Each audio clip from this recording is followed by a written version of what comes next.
Oh.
Uy, ito na lang panoorin natin.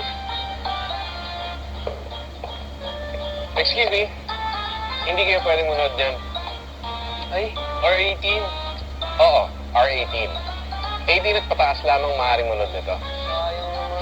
Daddy, ito na lang, tara. Napanood ko po trailer ng mukhang pong maganda. Sige na po. Miss, R16 po yung movie na yan. Ibig sabihin, 16 years old pataas lang ang pwedeng manood. 16 na po ako. Pwede na po ako dito. Sige na po. Ma, kapag R13 po ba, pwede ako papasukin? Sige, tanong natin.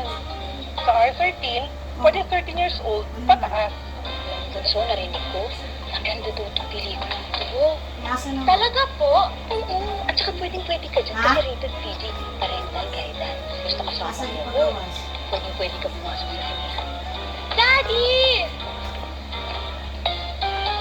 So, ano desisyon natin? R16. R13! Ikaw, ano gusto mo panoorin? R18 sana. Mama, sir, yung gusto ko, yung ay, pala na gusto, rated PG daw po. Alam ko na.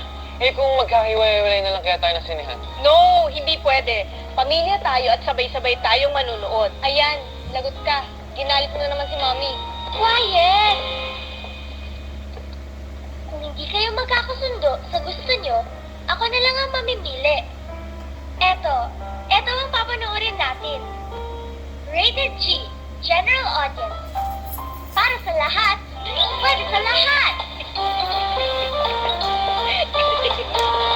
Responsibilidad nating lahat na bantayan ang pinapanood ng pamilya. Ang MTRCB ay gabay para sa maayos na pagpili ng pelikula ayon sa edad ng manonood. Para mas enjoy tayo sa pinapalabas at hindi pinalalabas.